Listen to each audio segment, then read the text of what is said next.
every time. Shook ones. Absolutely love it. Kia ora, everybody. What's up? Roberto Hollis here, joined by the big dog, the Chief Content Officer at Sky TV. My man Tex, how are you, brother? Yeah, very good, Rob. Good to be here. Where do we start? 5 years ago, we sat in a room and we had an idea about something, and 5 years later, we're here.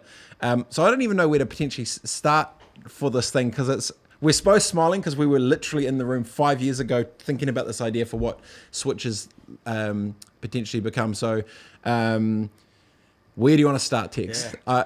I'm trying to just unpick and unwind it, because so many people have been asking me what is going on, where did this all start, what's been all happening. So maybe start from your side of maybe the progression of, I guess, let's start where what we were thinking about 5 years ago to today. Where has Sky TV come from, and potentially going, and then we can probably weave in the context of this, because a lot of people have big eyebrows around what's happening at Sky for the last little while. Cool.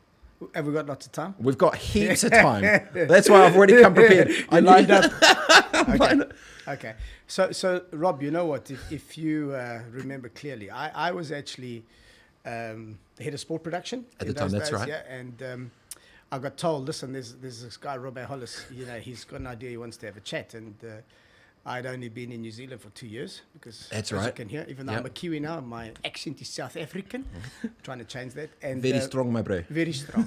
And if you remember, Rob, we actually caught up. It was in a high-rise building. That's right. I remember walking in there and thinking, man, that's a lot of Red Bull. I remember clearly that's a lot of Red Bull. Yeah. But we sat down, and straight away, you know, like, we both clicked, and you proposed something. I mean, we were talking about golf in those days. We were talking about Lydia Ko, and she was doing some amazing things. She had just come on the world stage, and you know, I thought what you had was a really great idea with Switch, and we discussed it, and I was like, man, this is it.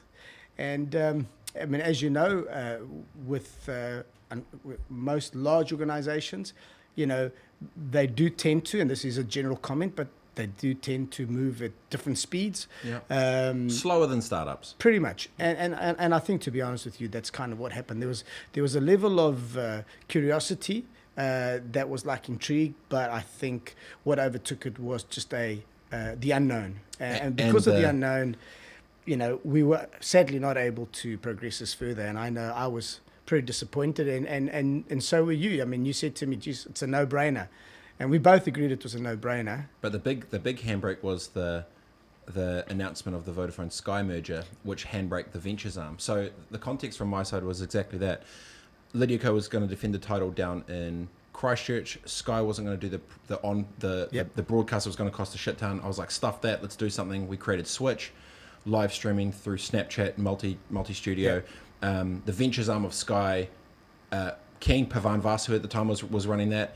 We basically agreed on it. It was all flipping pretty much go. That came through and sort of handbrake that. But the point of it was to start around, how do we create second screen experience for mobile devices as people are consuming tier one polished content on TV? What is that next layer down which people aren't doing? And that's I guess the genesis of it, right? And so, but yeah, continue on, because it's been. This last 12 couple months has been crazy interesting. I think the one. Do you need to sit a bit closer? It's all right. It's good. Is that better? Yeah, there you go. It's better. I think that I mean, so if we fast forward, it's just crazy. I mean, we can use a whole lot of words and analogy to just say, you know, you talk about it's a small world, it's a family, it's a village, whatever you want to say. But if you look at it, Rob, all of a sudden out of the blue, you know, we both, through mutual connections, end up catching up again, literally after 5 years. If I may say, a couple of people have said to me that you're a lot calmer nowadays. You certainly look a lot calmer, Rob. Oh, so I just want to put it out there.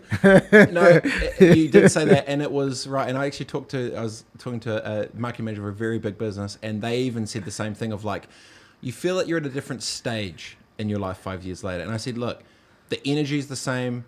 The thinking is probably better and a bit more strategic. And maybe after I've had a couple of wins, I'm probably seeing things a bit, you know, a young 25 me is hustling to try and not only prove myself, but, you know, like trying to flip and like do it.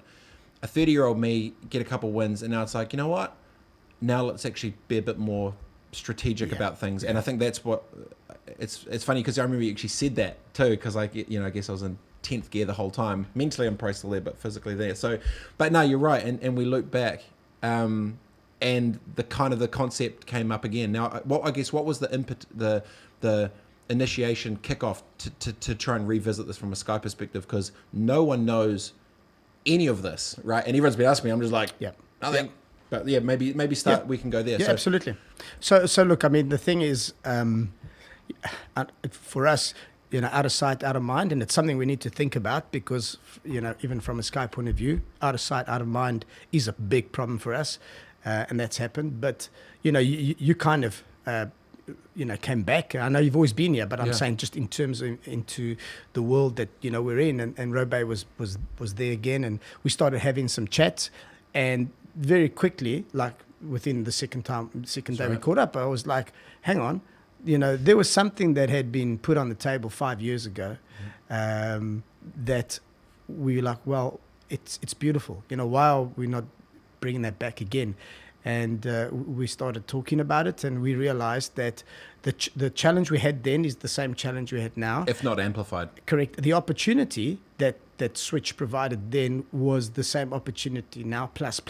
Agreed. And so we were like, look, for us, the key thing is we need to do a couple of things. We need to show that Sky is a new place, a new organization, working on a new brand, listening to Kiwis, wanting to be part of Kiwi society, wanting to contribute in a positive way, understanding that it's a changing world, understanding that the eyeballs have moved, have proliferated across multiple platforms, and knowing that the only way to do this is to have close collaboration with people that can help you get there. Yeah. And I think having met you before, having worked with you, having worked through the proposal of Switch with you, Rob, it wasn't something new that needed to be pitched at us. It was like, look, can you make one or two minor tweaks? You had a couple of key questions for us that you asked us to go away and challenged us on, and we quickly got down to it. Yep. And hey, I'm really excited to be here, and for me, for you to go and say, hey boys, I want to be part of this, that was already a big win. Yeah. Because once bitten, twice shy kind of thing. And I mean, you could have quite easily gone, hey guys, I've tried this before, and you didn't. You were like, hey, Tex, good to see you. Hey, let's do this now. And I think that was powerful from our point of view. Your I guess your energy, and you going, do you want to do it? Let's go for it now. 100%. And I think the difference with it from me is like, I don't give a shit about logo, brand, business. I care about the person. Yeah. Like 5 years ago when we met up, we both flip and clicked of like, holy shit, this is a thing. You need to move fast. But the difference 5 years later was you weren't the program director of sport.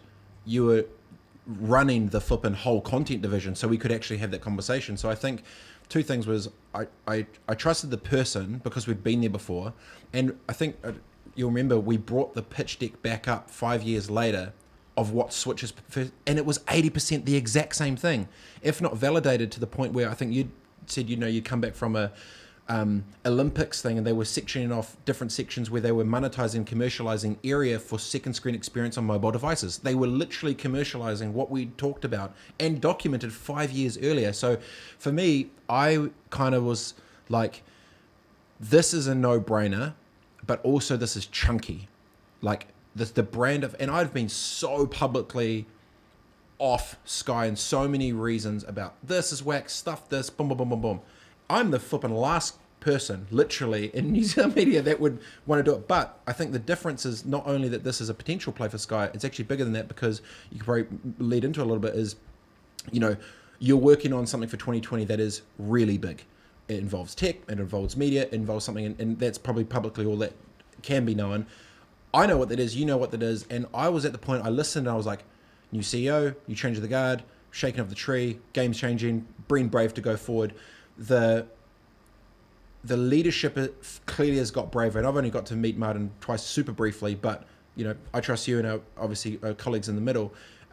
How exciting are you for the future of what you're trying to achieve? Because you've done a lot publicly in the last year, and you've done a lot in the last 6 months behind the scenes that no one publicly has really seen. So there's a reason I'm here. There's a reason you're here. And what can or can't you sort of talk about the next exciting chapter of where Sky potentially is going to be heading for 2020? Yep. So, I mean, a great question. Look, I think, Rob, you know that, we want to play a relevant and a key part in the New Zealand landscape.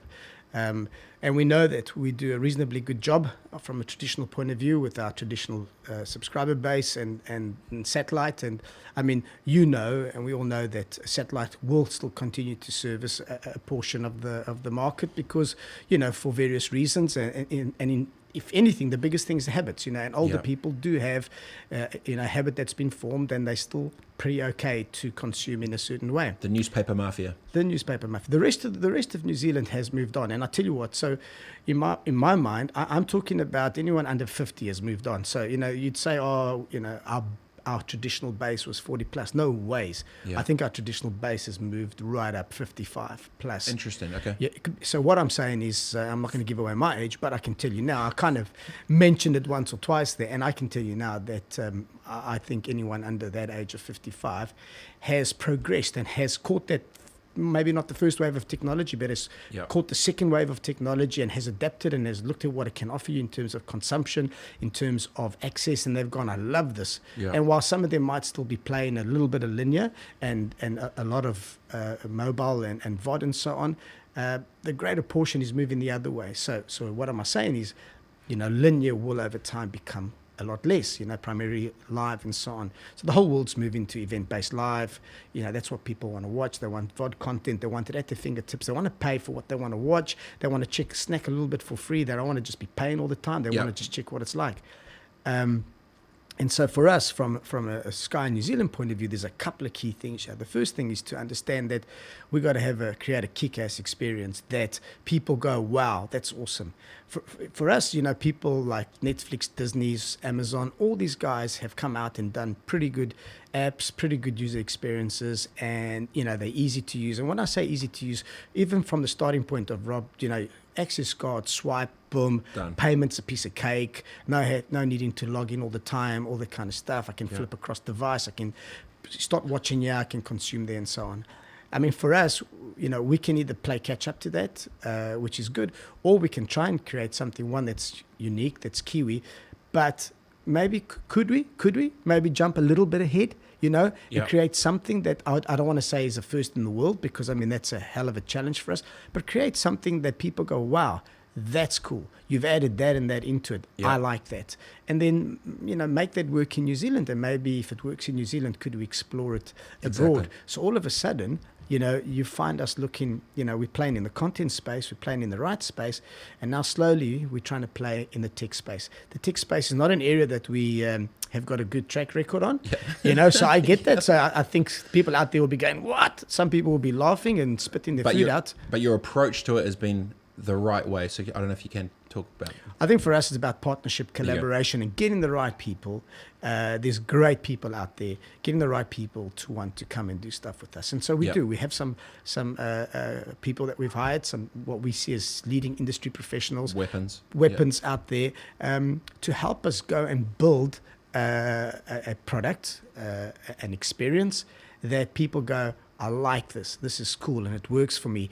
And it starts meeting the changing needs of the New Zealand and potentially international viewer. And those changing needs, Rob. I mean, be it the fact that, it's actually quite cool to order Uber Eats because I don't feel like going out today.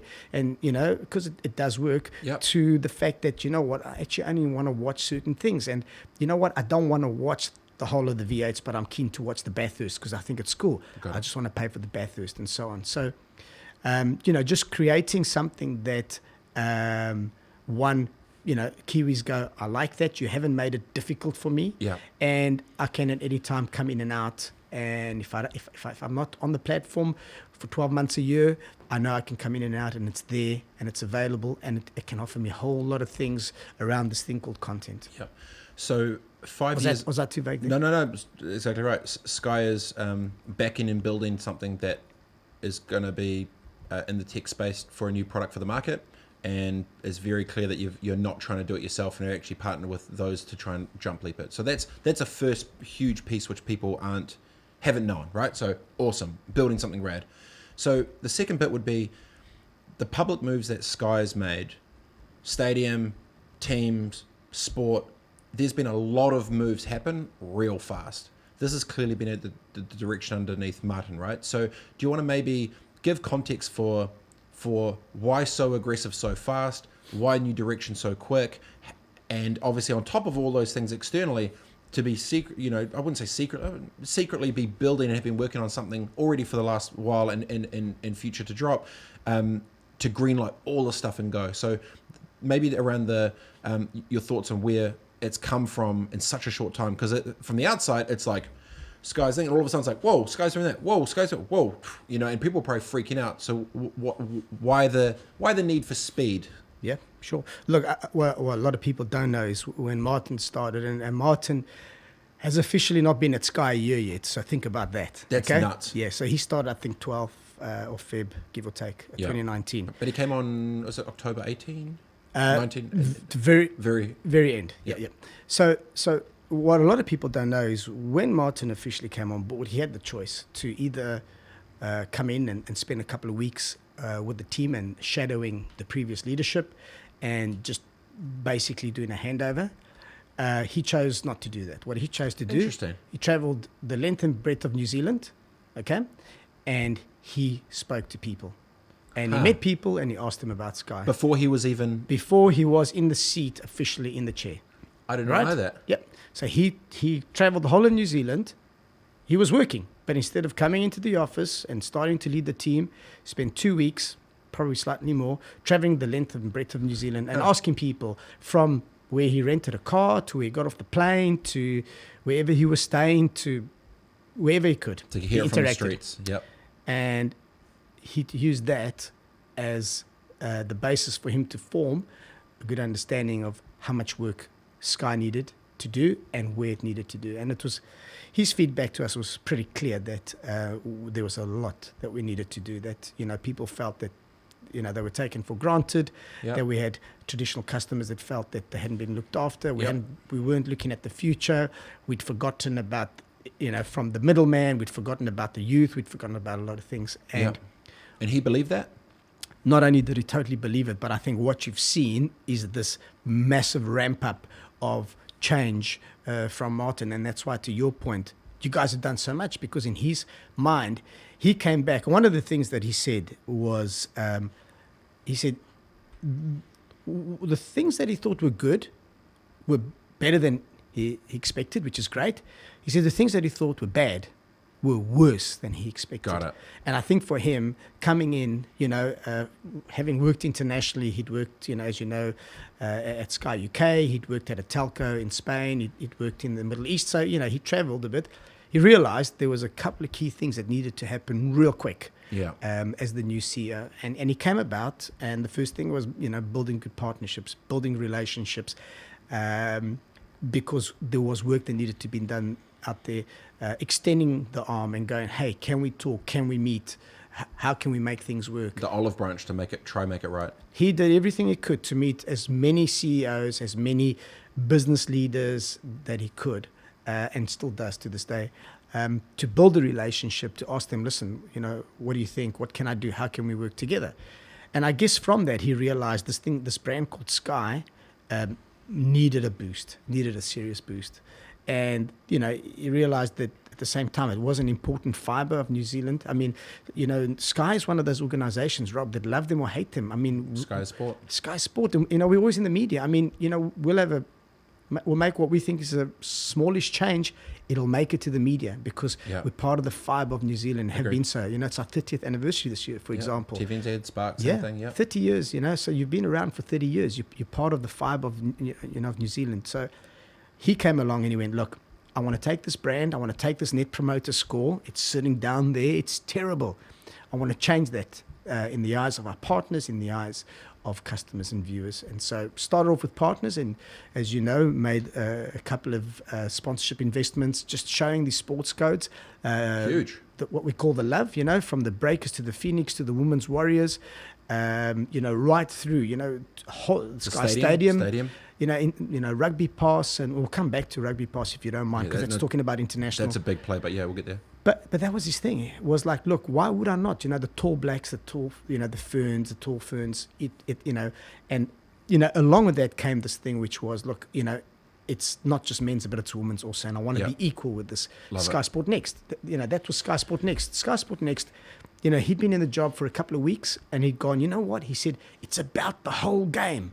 And we're like, yeah, what do you mean, boss? And he was like, the whole game means if we're going to be in this thing long term, we can't just have the stuff at the top there, the creme de la creme. We got to be involved from grassroots, community sports. The journey right through. That's one of the biggest things that frustrate me about big business awards. Big certain names will put their stamp at the end of the journey to celebrate the winner, but not support the journey. And I'm kind of like, I hit up the MD and I said straight up, I was like, dude, this is hypocritical. You just want to like flex and get close at the top where it looks good for you. You'd actually want to build it where it matters. And I think that acknowledgement's actually pretty interesting. So, because a lot of people from the outside were like, holy shit, what's happening at Sky? It's just like, buying that, doing this, push. Do you think there's been a split strategy of like the public give back / olive branch / let's make things right and genuine support simultaneously with the product to make it better for the future, right? That's a tough thing to balance. So when he rolled up, was it literally like, this is how we're rolling, we're flipping, doing this the right way and giddy up and go?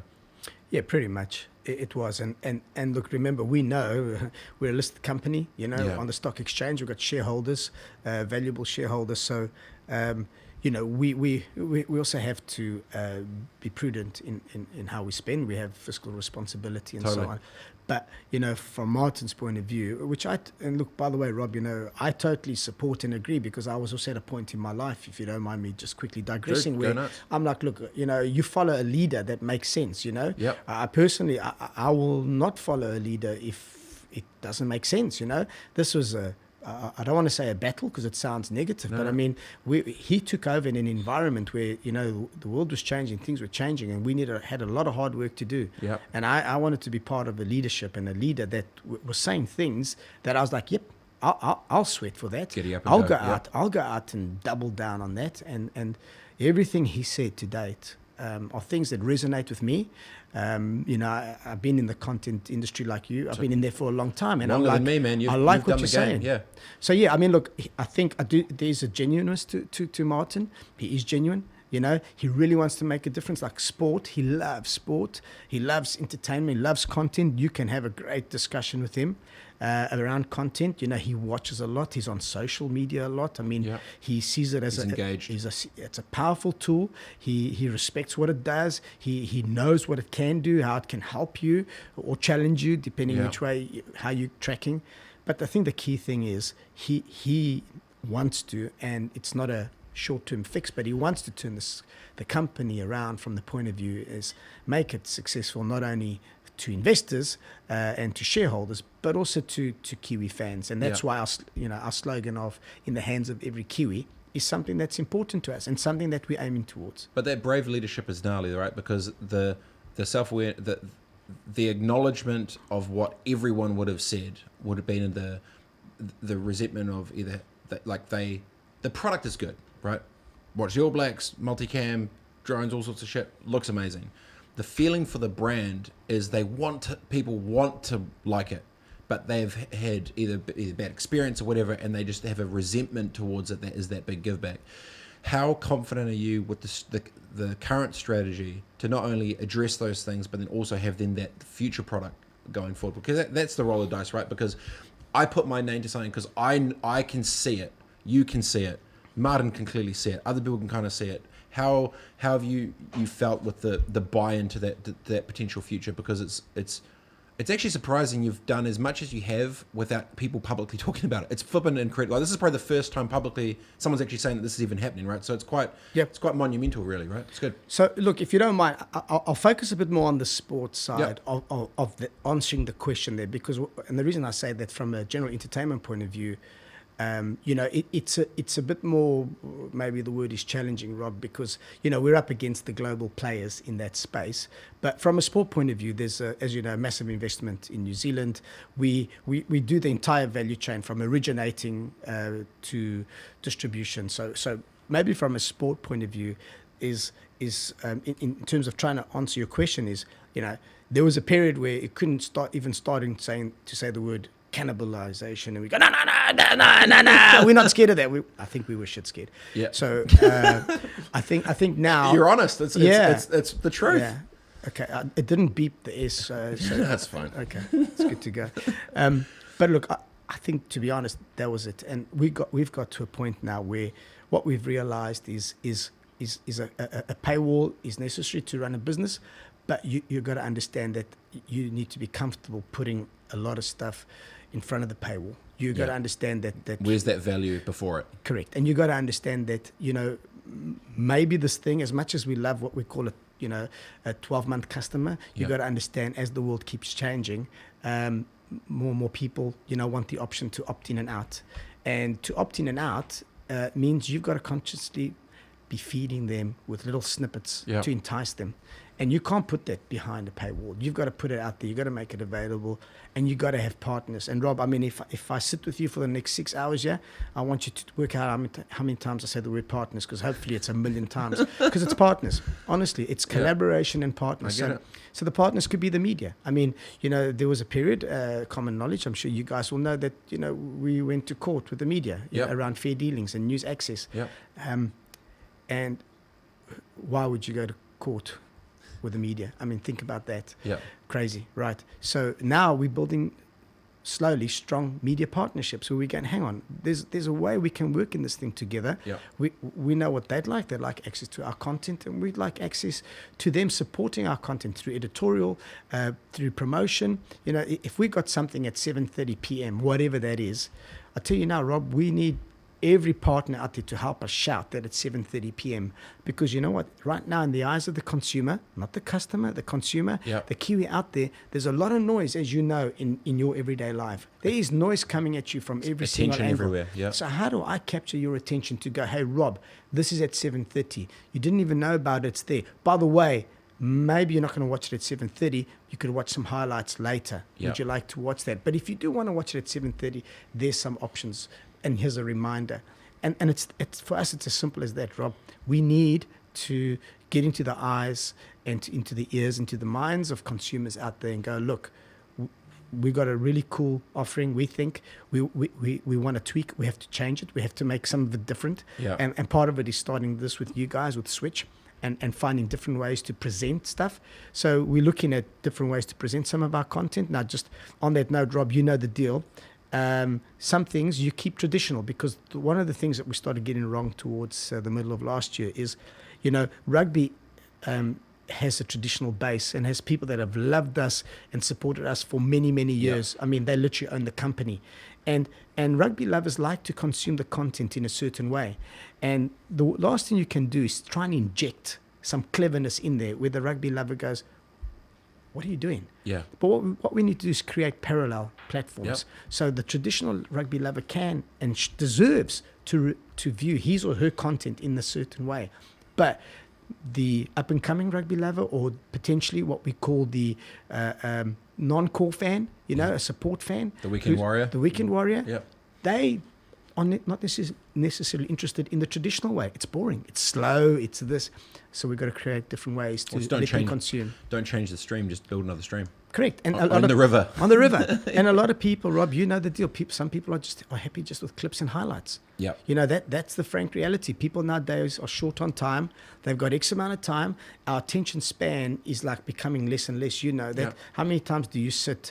I reckon people are now using 3 screens in one go. Totally. That's what's happening. Your attention span is becoming a lot less. And those of you that have got kids out there, well, I don't have to remind you. Yeah, geez. So we've got to adapt to that, Rob. The right to the back of that, it's actually really interesting, and I've been looking at the engagement rates of shortened down YouTube clips that the NFL has been doing, and it's been amazing to see how many people are watching the 3.5 hour game in the 10-minute wrap up with no voiceover, no nothing, just cut, show me the good plays in real time there. On the discussion of rugby, how much of a game changer was the All Blacks deal? Because that was that was huge. And like I might have did a LinkedIn article or something, maybe 2016, talking about JVs with NSOs. And the idea was like, if everyone's fighting with the sport rights, surely if they own a piece of the pie, they're going to get locked into it. And that's eventually what happened when the All Blacks now own 5% of Sky. Tell me about that. Because that was huge. That was probably like the biggest... my gut would say that without that deal, Sky would be in a way more precarious position in 2020 without a partnership with the All Blacks. So talk to me about that. Yeah, well, pretty much, Rob. I mean, look, I think someone else asked me the question, or there's a comment that I made a while back, and I would like to say that Sky having rugby is the same as Sky UK having football. Agreed. Is the same as NBC having the Olympics. You know, is the same as I forget who the player is out of Brazil having the football. Yep. You know, it's important. It's like, you know, Fox having the AFL or the NRL. Water. You got to have it. You know, it's the biggest sport. It's got heritage. It's got tradition.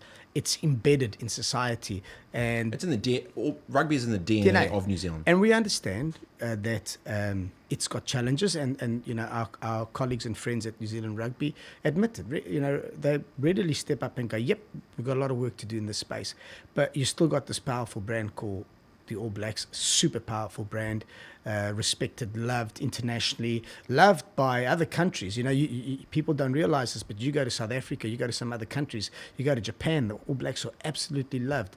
So you've got this thing that's inculcated in society and has been there and has been a fibre of society for a long time. And we were like, well, that's the number one. That is it in New Zealand. So we needed to be part of that, you know, and also, you know, our subscriber base, certainly if you looked at the research, the viewership numbers showed that, you know, the viewership said to us, right, that's where, when the rugby's on, that's what it looks like. The nation stops. And so for us, it was a case of, you know, we needed to be in on this. And I guess for us, Rob, what had changed since the previous deal was that competition had come into New Zealand for the first time. And not only was it competition, but it was really, really good competition, strong competition. Totally. That knew what they want, that have got their own goals and ambitions. And, you know, a lot of respect for the Spark guys out there. I know some of the guys myself, and they got a job to do. They're doing a job. You know, they've got targets, they've got ambitions. And, you know, and we know and knew that they were serious. Yeah. And they weren't just hanging around. And so they were coming in hot. Really hot. And I mean, you know, again, common knowledge, you'll know the size of Spark and the size of Sky. You know, if you want to see who's got the bigger bank balance, it's a no-brainer. You know, who does? So, you know, for us, it was, we really had to step up. And we had to make a big call. And when the call was, we need rugby.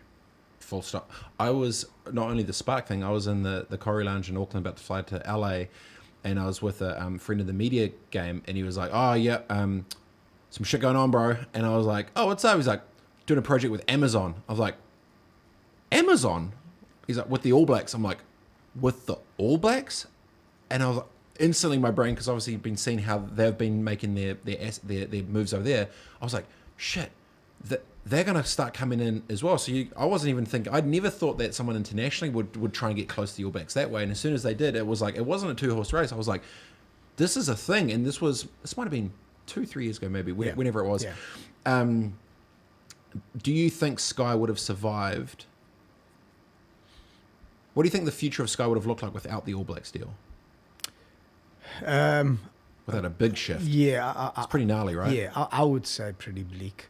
I mean, I would say that it's, you know, it's the bedrock of that was number one. Yeah, it's the bedrock of our offering. I mean, I'm not saying that's all of it, because if you look at our customer base and the viewership patterns, there's a lot of other sport that does pretty well and also general entertainment. So, you know, the rugby lover also loves a whole lot of other content, a whole lot of general entertainment content. So, you know, it is an overall basket of content that they love, but one of the key pillars, I would say the key pillar running through it is rugby.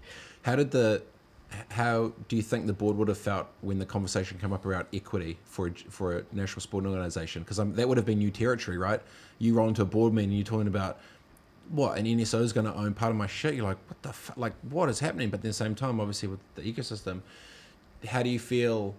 I just think that one play was just so mega, you know? Yeah, look, to be honest, when that was raised, I was, okay, obviously a little bit surprised, but more importantly, I was quite excited. I thought that's quite a brave, but I can't find the word. I don't want to say honor, but for me, for New Zealand Rugby, an established federation, a well-run federation, I've known New Zealand Rugby for many years, even in my previous role, and for them to be wanting to have equity in Sky said a lot. For me, it said that they believed in who we were, and I felt it was really powerful. I saw that as a really, really powerful message, a really powerful intent from New Zealand Rugby to say, look, we're keen to do a deal, but we want to take it next level.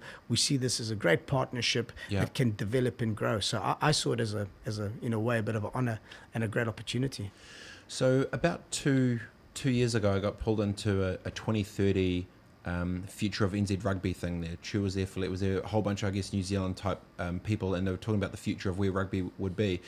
And obviously I spent a bunch of time in the States and seen what's happening with American football trying to globalize, and this kind of links into this next piece. I kind of said, I was like, well, outside the fact that esports and electronics are probably going to be the biggest threat to sport for kids in the future, the globalization of the game hasn't been we've been on like defense locally instead of offense globally. And then not that long after, then when did the Rugby Pass acquisition happen? Was that last year? Last year. Yeah. So that opens the game up globally, right? Like obviously it was a pretty mega deal. How do you feel that the Rugby Pass deal actually changes the dynamic of what not only Sky but New Zealand and rugby means to the world? Yeah, totally. So look, I think for us the key, just at a very high level, what people need to understand is there's two components to Rugby Pass. So there's the website, which has 40 million unique viewers per annum. It's massive. And then there's the subscription part of Rugby Pass, which is small and primarily in Southeast Asia, but an area hopefully that we're looking at growing. What Rugby Pass does, it's the de facto go-to for rugby lovers around the world, and credit to the guys and the team that started Rugby Pass a couple of years ago. And it's got a really good name and a really good brand out there, Rob, in rugby circles. So for us, it was a couple of things. One, we realized that if we wanted to expand as a business, in other words, grow our base, we would have to get outside of New Zealand, because we all understand we have 4.9 million Kiwis, and potentially that'll go up to 5.2, but beyond that, it's 5 billion. So that's what it is, 5 million. Whereas, and we can't get them all. Whereas, getting outside of New Zealand is something that an organization like Sky needed to consider.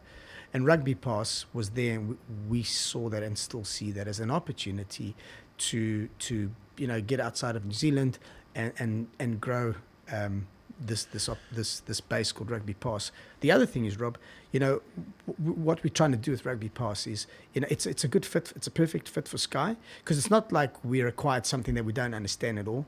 It's rugby is in our DNA, and it's content. Yeah. And we've got a partnership with New Zealand Rugby. So for us, do they have equity in Rugby Pass? No.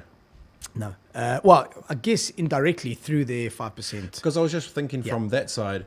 If they own 5% of Sky, you do the acquisition for Rugby Pass, you've got a global pathway. So the alignment of where you both are strategically is literally in the same boat, which is almost like a great block strategy as a partnership, right? Correct. It's really smart. It really is. Really and look, there's a lot of changes happening in rugby globally.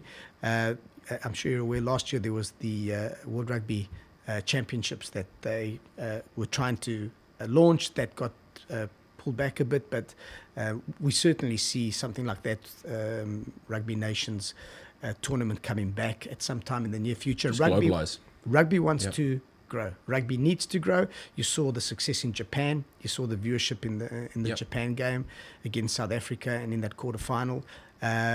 So rugby wants to grow and expand. It needs to grow in territories like Romania, like Russia, the US, Uruguay. It needs to grow and expand. Fastest growing sport in America at the moment, rugby, right? Yeah, well, yeah. I mean, look, the thing is, at amateur level, it seems to be doing pretty well. They've got a Major League Rugby, which they've just had going for about a year or so.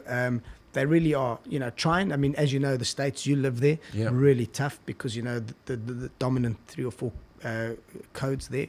But rugby's trying really hard. Totally. But for us, looking at what I'd like to call global rugby domination there you go. At some point is that we need a platform like Rugby Pass to help us drive New Zealand rugby, Super Rugby, Southern Hemisphere rugby, international rugby, and build good partnerships with Pacific Islands. The importance of the Pacific Islands to this is huge and very close to us and close to New Zealand rugby. Fiji, Samoa, Tonga. These are nations that are constantly providing players not only for their own countries but for a lot of other countries around the world. There's the level of or the depth, shall I say, of players coming from the Pacific Islands is incredible, and we're starting to work closely with some of the rugby unions in those territories to help them in whatever way we can to grow the game, develop the game, help them with facilities, help them with exposure. Got an exciting project that we're looking at with one of the rugby unions there. But the thing about rugby, it needs to grow, Rob. It really does need to grow. And it faces some headwinds. There's things like concussion, which needs to be looked at. There's a whole lot of things, challenges that it has. But at the same time, rugby is one of those sports that's got something to think about. Is a massive base of expats. Okay. Think about that around the world. The way the world has changed, and you think about what I'm saying here. Think how many South Africans have gone all over the world, and how many Kiwis have gone all over the world. There's a million. I think about how many Aussies have gone, how many Poms have gone, and all these countries. And I know they're all primarily Commonwealth, but if you include Fiji and Samoa and Tonga and that, you got these expats, this global village of rugby that's available to us, and Rugby Pass is, we think, the best way to connect the world into a rugby village. But you've then got a New Zealand-based company with a global product that's tech and weightless, which is amazing, right? You're going the other way with it as well. It's like what things you can create locally to go global. It's one of the things I'm talking about is there's no reason you can't create local, go global, but stay local. No reason. You don't need to go Silicon Valley for it anymore. I think those days are kind of gone. I think absolutely. I mean, well, you're a good example of it, and likewise, there's a lot of Kiwis. I mean, really good on the innovation front. Our Kiwis, we should be really proud of that. Doing a lot of exciting things, in this country across all spheres, and that's exactly to your point, Rob. I mean, again, this Rugby Pass, it was born in New Zealand. It's been funded by New Zealanders, and it's now owned by a New Zealand company. So really exciting. So now when we think about, obviously publicly we've been talking about what Switch is trying to do, right? And the way I've been saying it is, there's everyone's on land, and land is social media. Everyone's consumed, the attention is here, and big brands have been creating their little pillars and islands to try and get everyone to go to. And what I've been saying is, well, if they're happy on land, what if they don't want to go to the island? What's my experience here? And if the users that are on social media are getting monetized by the platforms and become the strongest, biggest businesses in the world without the user having to pay for it, why can't there be a business model that exists to commercialize content on social platforms where the eyeballs are still the same eyeball? And if you've got and for those, we're talking about how you add the value up front, it's kind of like, well, what can you provide people for free that adds value, which leads to a funnel to convert community into customers through content? And no one still yet, and this is even as we're doing this, even as we're piloting this, we're obviously in day 7 of trying to do this thing, and this whole thing's going to roll out. No one's cracked it yet. And I've been trying to figure out, Sky is back Switch to try and pilot this thing. Can you grow a social audience with pretty much with zero ad spend to create a community? I know I've done it already. We're going to do it again. We're going to make it a bigger wave than even before.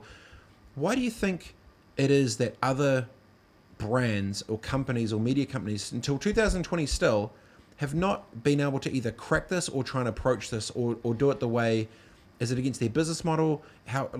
It's just, I'm still dumbfounded because the eyeballs are on social. So why isn't there content for social driven to them? You know, and so that's why I say, you know, Switch TV is like a TV network, but on social media. Yep. Well, look, I tell you what, my reply might be the last interview I do, so I hope you got a job for me after this. But tread carefully. But no, I tell you what I think, Rob. I mean, I agree with you, spot on, and that is the bit that none of us have cracked yet. And we haven't got the solution yet, but we are working towards what I think we both know it can be. Well, look, totally, and look, I mean, I guess leading up to what I just started saying is, for me. And just by the way, I don't claim to be an expert in the space. All I can tell you is I've had 30 years in the content space, and I've seen how things have changed. I've seen how pay TV was the dominant force for 25 years. We were the Google, the Facebooks, the Amazon wrapped into one. Yep. We were innovating like you cannot believe. We really were. And now, you know, the world's moved on, and we're kind of looking like, you know, the tired old guys at the back. But this is just what life is, and you got to accept it. I guess the point I'm trying to answer your question is, I keep thinking to myself, everything we do, it's all about monetizing. And the thing is, my point is, the currency is money. Well, what happens if the currency in future is not money? I think it's attention and brand. And what happens if that's the bit that we need to work on? And that is, everything we do, we've got to come back and go, okay, well, how does that convert to revenue? Because that's how the world is designed, right?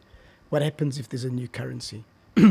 Maybe that's what we need to find, is that new currency that says, look, it doesn't necessarily need to translate to pure revenue, but it translates to something else, which then gives something else, which then gives something else. So maybe the revenue, Rob, doesn't come at that first interaction. It maybe comes at the second, third, or maybe fourth interaction. That's where the revenue comes in.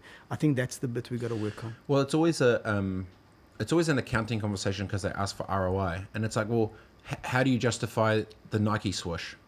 What is that power of that brand? It's the consistency of messaging with what you know that brand believes, and then organically, when it's the right time to convert, it's there. It's not like SEO. If it's I pay 50 cents for this click and then I get the customer. I think people are wanting depth with brand now, not transactions. They're wanting those relationships of longer tail. And so what we're basically talking about, well, I think that where I think it's a really interesting creative challenge is, you know, how can you create depth for free that gets people to buy into a brand, and then the byproduct is the sell, instead of like the flipping cheesy second-hand car salesman or real estate agents is like, buy my shit. It's like, I think consumers are past that. Consumers can see through all that advertising blah. I think people are craving a bit more depth with it, right? So like, I'm genuinely, and I even said that, I was talking yesterday about someone, I was like, you know, I'd rather fail publicly, happily do it, than wake up at 50 with regret for not trying. You know? Well, that's how I feel about what we're doing, to be honest. Exactly right. You've known me for 5 years, you know, and, you know, when we discussed this, we obviously had a bit of work to do to get a couple of people across the line. But I say to do nothing, that's failure, right? Yep. For us, you got to try. And we're in a day and age where we try something, and hey, if it's not 100%, you try and tweak it. And if it doesn't work, you go, cool, I tried it. And you learn from trying. You know that more than anyone, you learn from trying. So, I keep coming back to this thing. Yes, I understand. How do we monetize? I totally get that. I also totally get that from a content point of view. More and more people just want to snack, and snacking's enough. Yep. And, you know, what do I do if I'm a certain sports code, whatever the sport code is? Do I want to have, ideally, I'd like to have, obviously, a lot of money in the bank and everybody, you know, watching or knowing about my product. But, you know, unless you're the NBA or one or two others, that's really hard. Yeah. So at the end of the day, you know, you might have to make a call where you go, if everyone at least knows what my code is, what I'm doing, what my franchise is doing, what my team's doing, and people know about it, they talk about it. Buzz, hype. Yep. And from there, that might not be the first place where I clip the ticket and I make a bit of cash. Maybe it's one or two levels down in terms of participation, maybe activation, maybe stadium, and so on. I mean, you know, as an example, you look at the Breakers, the New Zealand Breakers or the Sky Sport Breakers. Those guys are trying real hard, and again, Matt Walsh and the guys, great team. Matt will tell you straight, you know, he's working on a lot of things, really trying to improve it. But you go to a Breakers game, right? It's a great experience. Number one, it is a great experience. You look at the diverse base of fans there, it blows your mind, Rob. I hope you go into a game soon. Yeah. I hope you do, because they've only got a couple of games left. It blows your mind, Rob, that fan base, young, old, different kinds of people watching this thing. Kiwis, loving the game. Are the Breakers top of the log? No. Are they middle of the log? Just under. Are they trying to make it? Yes. But people are loving it, because you know what? I think the Breakers are looking at it, the right way. They want to own Auckland. They want to own New Zealand. They want to be New Zealand's team, and their big focus is on that. And that's all I'm saying to you. In a content space and going forward, if we go in for number one, clip the ticket, we might battle, because it's transaction based. I don't think it has depth. Whereas we go build the brand. I want people to love my stuff. You get up in the morning, and whether you want to get an update because you're a surfer, or you want to get an update because you want to go to a flower show, or you want to get an update because you want to know how the Oscars went, or you want to get an update because you want to know when the Phoenix are playing, or you want to get an update because you want to know how the Maori All Blacks played overseas, whatever that is, that first thing that comes into your mind, like, where do I go to for that? Yeah. If we can become that, I think from there we can work on the next level and the next level, and maybe after that we can look at the monetizing. And that's why I'm saying to you, Rob, depending on who's listening to this, might go, there will be some hitters that will get... Yeah, they'll be like, he's off his rocker. What's he saying? He should retire. I'm looking forward to retirement. No, I think there's two parts of it. You're totally right. I've been thinking about, if you've got a platform, what don't I see in New Zealand media? And I find it 3 words: media with meaning, that I feel translates across things that shouldn't look like they should, right? Like, I love the authentic transparency for some of the conversations we're having. Those are things that aren't being seen elsewhere, so that's valuable, right? The second part, now, if I could scale it out, like, obviously with Switch in the last week, it's been predominantly me doing my thing. Great. We've got 10 more behind me that's about to roll this thing out, and we're about to build this up, and it's going to be rad. Cool. The second part of it, I think, to your point, is by approaching it not like a transaction, because there is no clear call to action for a Sky subscriber from this content. But if you think about the same way Amazon is approaching its content, Amazon's approaching it like they're in our ecosystem, we're going to pay for Lord of the Rings, but then they might buy some toothpaste, they might do whatever else. I think what is interesting is, after you've got a trusted brand in that community, you can then easily add new digital products or services, or even physical products and services, to those existing community as well. So I think it's changing the way that you approach.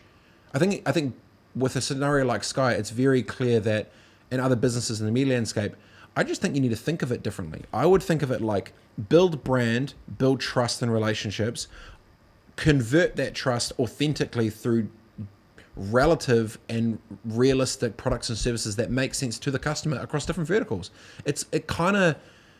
But no one's really still done it. So I just keep thinking, maybe to your point, you're getting excited for retirement. I'm just excited to see if I'm going to be historically correct. If you can genuinely convert a community into customers through authentic content with real products and services that are relevant to those people. And it's I haven't seen anyone do it yet.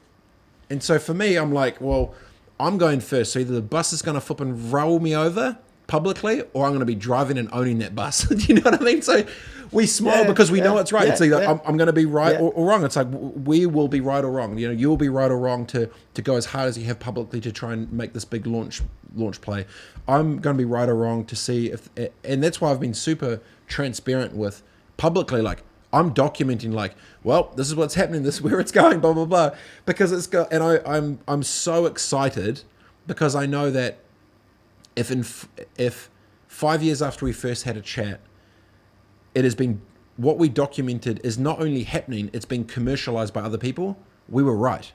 So now it's just a case of, okay, well, how do we just stick to that plan to be able to do it? And obviously with the back end of you guys for what we've done, it's been cool. But I'm just kind of at a point where I think the awareness issue of what is about to come is huge, but also it's a massive challenge, right? And as well, and it's cool that from a leadership perspective, you're fronting up and proactive and brave to try and do those things, right? So it must feel pretty good to have heaps of movement instead of absolutely nothing, right? Yeah, well, like I said to you, Rob, look, doing nothing is not an answer. Just the other thing, just to confirm, when I say I'm not ready for retirement, mate, got a long way to go. What I'm saying, you know what I mean? I know what you mean. For me, I understand that life moves in 3-year cycles. Gone are the days of sitting there and thinking that you can sit in a position or sit in something and control or dominate it for a lengthy period of time. That's what I mean by retirement. Just the other thing is also that, to your point, what I love about Switch is that it's trying to do something that Sky desperately wants. Martin's leadership is such that Martin wants to grow this product. He wants to make it more successful than it's ever been. He's working closely with a lot of partners out there, and it's incredible.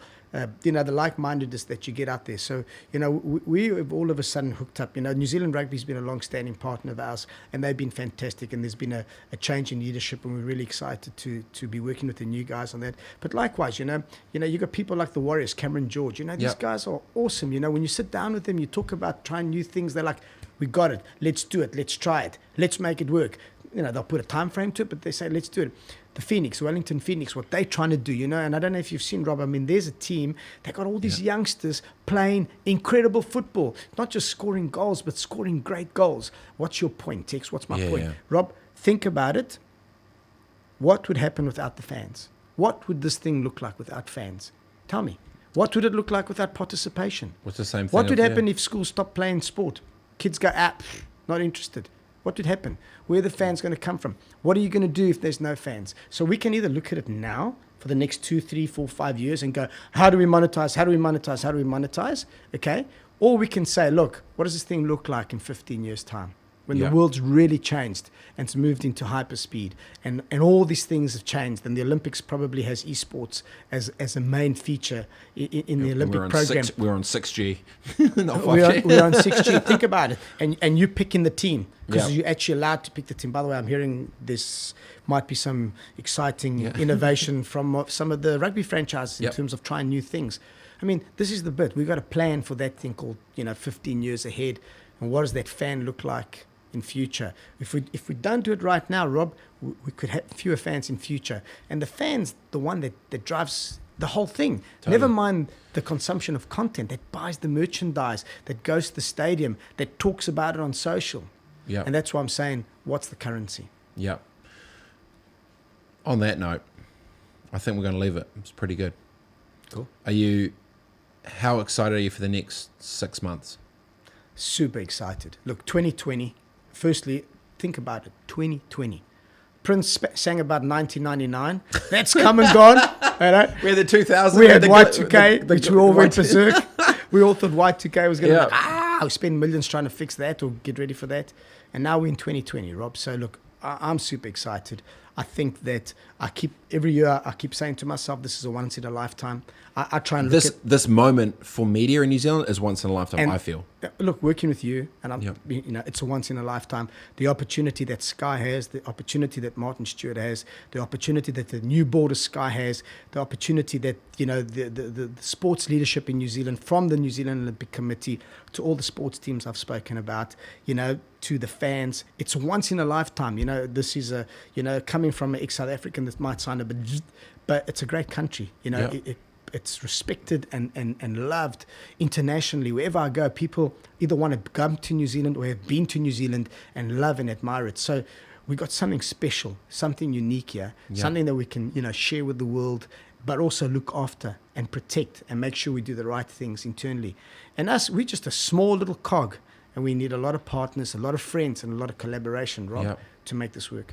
I just think if I was to fast forward, so five years ago we had the idea, and it still stays true, and we've begun. So we've proven that not only is the theory right, but the intent and the market with where it was going to happen, because it did. I'm just intrigued. We were in the room together 5 years ago. We saw it. We knew it. 5 years later, pushed go. In 5 years from now, when 5G's rolling and tech is out and all sorts of whatever, I'm intrigued for what the decade catch-up interview is going to look like, because there'll be winners and losers. It's the same thing of, like, I always say, ideas are shit, execution is everything.